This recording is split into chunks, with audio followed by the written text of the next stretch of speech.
What street did the accident happen? This is First Street.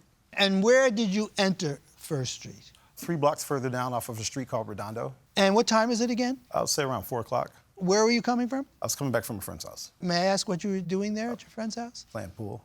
Playing pool? Yeah. Having a few drinks? That day, no. When you played pool, nothing? Glass of beer?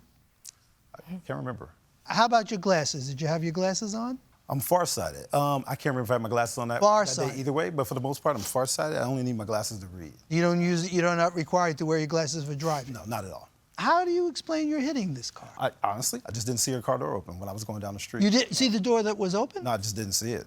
I didn't notice. But it was open. I drive down the street every day, and I think it's just more of me driving down the street that I drive down constantly to head home, because I live about 2.5 blocks. You mean you were on automatic pilot? Yeah. But it's just a street I constantly drive down all the time. So here's my problem. Gotcha. Did you have enough time to see the door that was open? And did you have an opportunity to avoid the accident? Would I have had an opportunity to avoid the accident if I saw the door sooner? Yeah, of course, if you saw the door sooner. Yeah. How far open was your door? Probably like the first opening. I mean, it wasn't completely opened.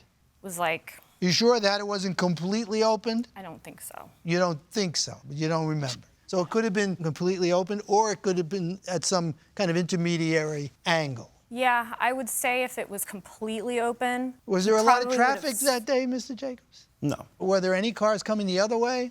No. So theoretically, if you had seen the door open, you could have driven around it. I could have. You could have avoided it. About it. Yes, I could have. So there is a doctrine in the law that I'll discuss with my colleagues called last clear chance.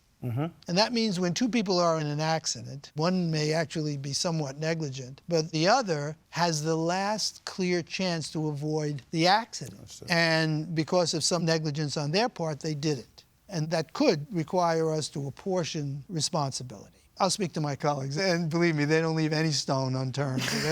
They'll run right over me when it's appropriate.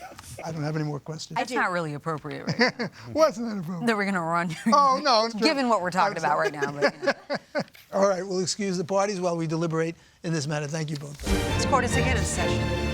All right, Ms. Stevenson, Mr. Jacobs. We've reached a verdict with a dissent, which means that all of us did not agree on this verdict. Judge Corriero believed that you, Mr. Jacobs, bore some responsibility in this accident, that you had a chance to avoid hitting Ms. Stevenson's car. Judge Juarez and I don't believe that that is the case. We believe that you, Ms. Stevenson, obstructed traffic when you had your doors open. And so because of that, we are going to dismiss your case, Ms. Stevenson, for $727. We can't award you that amount because, again, we do believe that you were fully responsible for this accident. So next time, please clean your car away from open traffic. It doesn't matter how slow the roadway may be. It just isn't safe. You're lucky that he didn't hit you. So with that being said, again, we are going to dismiss your suit, and that is the verdict of the court.